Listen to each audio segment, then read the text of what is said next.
on board KCAA's Inland Talk Express. KCAA, Loma Linda, 1050 AM, the station that leaves no listener behind. Your voice, your opinions, heard round the world at www.kcaaradio.com. The station that leaves no listener behind, AM 1050, KCAA. Hello and welcome to Let's Go Shopping with Bev. This show brought to you by Starflight Entertainment. Music by Dr. Bombay and the Blue Machine Band. Song title, Living in Paradise. Now here's Bev. Hey, happy Friday to everybody and welcome to the show.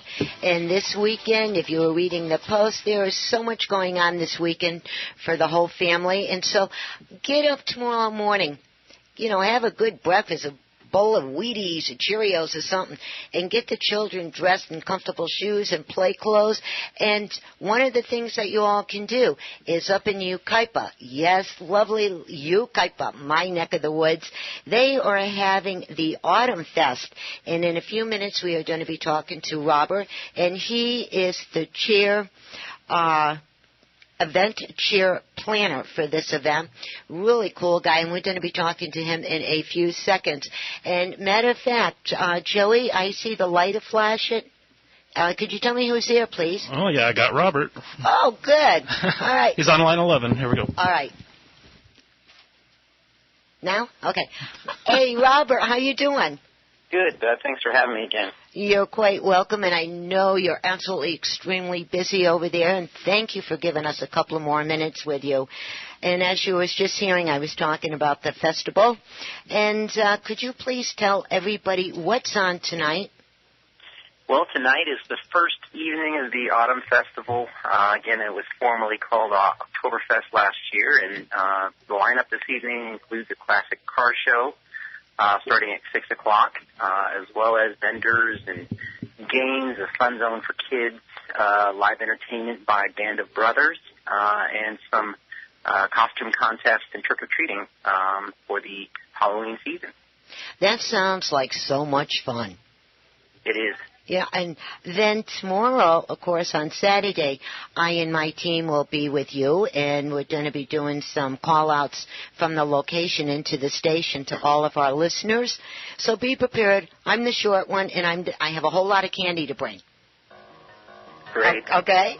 And yeah, candy's a good thing. It is, isn't it? And could you tell us all the good things about tomorrow?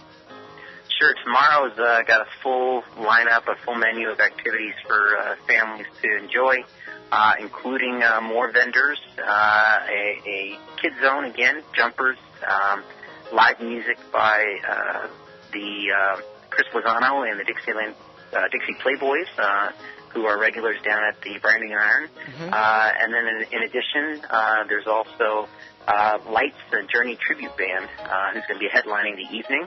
And then in the rest of the venue, we've got more kids' activities and a family obstacle course Olympics called the Amazing Race. And so that's going to be starting in the evening. And then one of the highlights also is going to be the BMX demonstration show with a big jump. You'll see some local BMX groups doing flips in the air and a lot of other acrobatic things. So it's going to be a lot of fun. So folks should come out. Tomorrow's activities go from 3 p.m. until 10 p.m. And then tonight it's from 6 p.m. to 10 p.m. That's right. Right? And when one comes from Palm Springs or the L.A. area, the best way to get off is at Yucaipa Boulevard? Yes. Exit Yucaipa Boulevard and then head east. And there'll be some signs directing traffic where to go. Right, and then when they get up into the location and wherever they're able to park their vehicle, just don't look for anything closer. The one you see, grab it and walk it, right? That's right. Yes, and tomorrow I'm really looking forward to this. And I wanted to ask you, if you have a moment, this sidewalk chalk art, is there a certain age one has to be to do that? No, that's an all-ages event. Again, most of the activities at the event this year are all intended to be family-oriented. So it is the slogan for the event is a hometown celebration, so that means all ages. And then that sounds good because the zucchini throwdown, that one really sounds exciting. Yeah, it's going to be a lot of fun. So come with your ideas, your cooking expertise, and have a good time. There's also carnival rides. That's the other thing I forgot to mention, and then some of the traditional Oktoberfest-style games, including stein carrying and holding contests, and also a beer garden. That is going to be terrific. I am so excited about this tomorrow. And if one wanted or needed more information this evening or straight away in the morning, do you? Why don't you bump out your www and then they could get more info? Sure, yeah. If you want more info, best place to get it is www.yucaipa.org. That's yucaipa.org. And just click on the spotlight link for the Autumn Fest, and it has all the information, the schedule lineup, and all the contests in case you want to sign up. That's going to be good. Bump out the www one more time, please. Sure, www.yucaipa.org. And like I said, I and my team will be there tomorrow from KCAA 1050 and NBC News Radio, and I hope everybody shows up.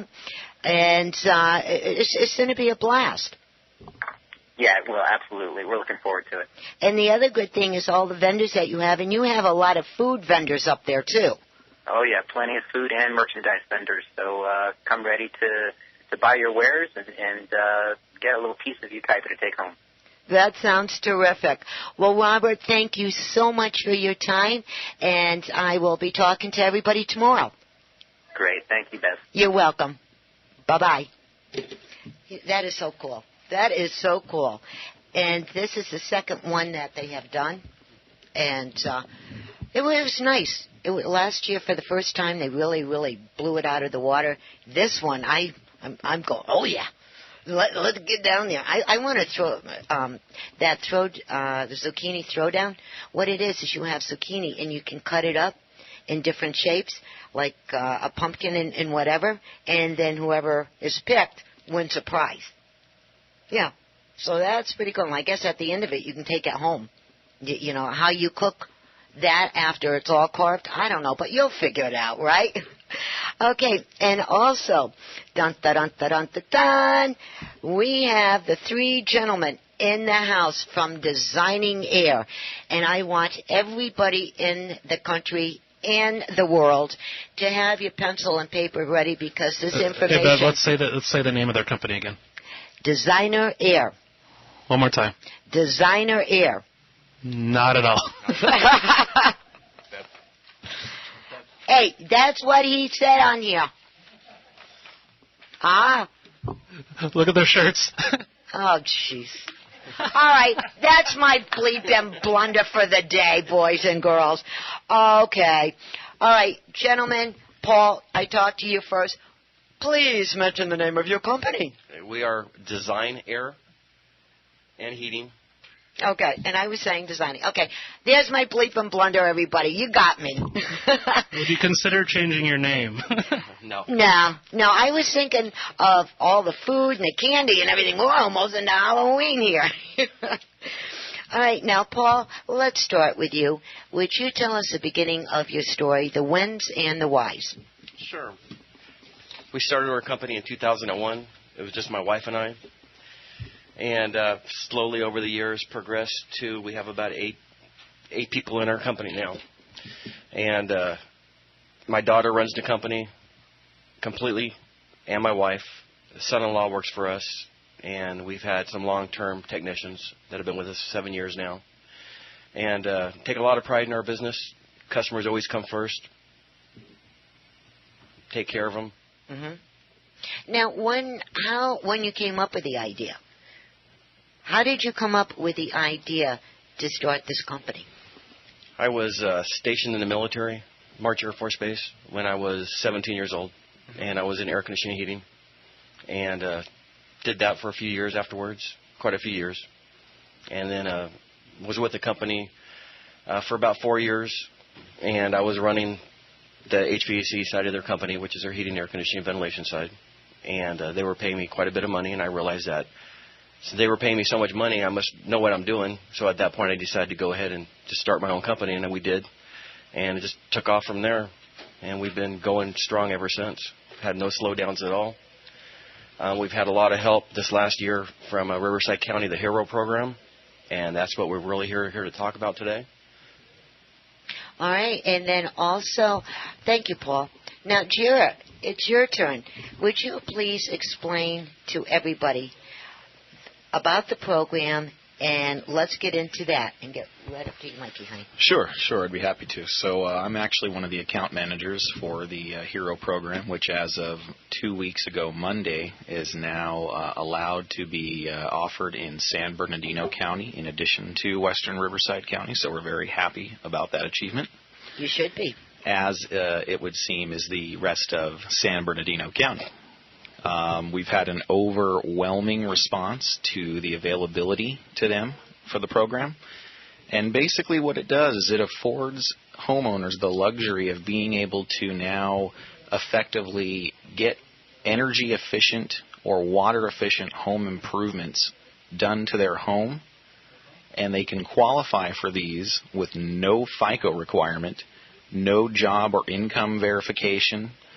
And a good portion of the improvements are, in fact, tax deductible.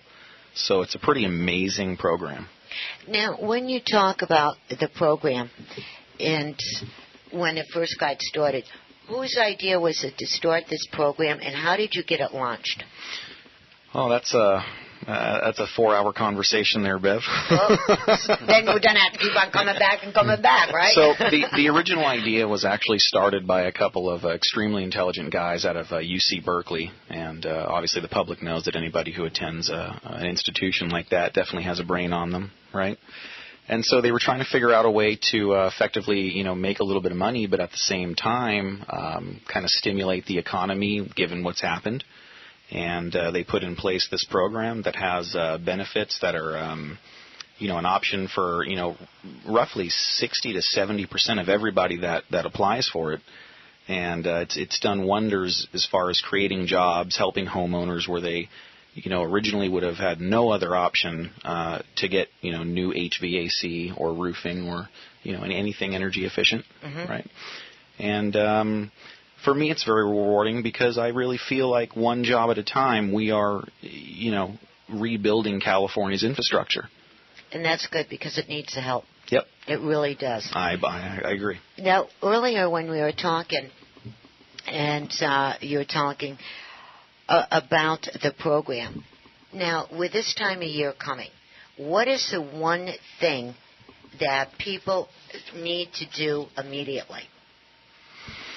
That's, on a case-by-case basis, but if I were to make, what's the word I'm looking for here, Paul? A decision? A decision? If I were to tell people what I think is what they should be checking in as far as to make sure their home was efficient coming into the winter season is, make sure you have good insulation, both in your attic and in your walls. Make sure your heating and air conditioning units, even though it's not a necessity to use AC, they do work one and the same. Make sure they're not ancient. Make sure it's not costing you $1 million to run your heat and your AC. The story behind the program is the county really is in a bind and need people to lower their energy bills. With the closing of San Onofre, SDG&E down in San Diego got an unbelievably ridiculous one-time increase as of September 1st. And from what I understand, they've petitioned for another already. Are you kidding? No. Edison has it coming. You can look on your Edison bills even today, and on the right-hand column it says nuclear decommissioning increase. And it's because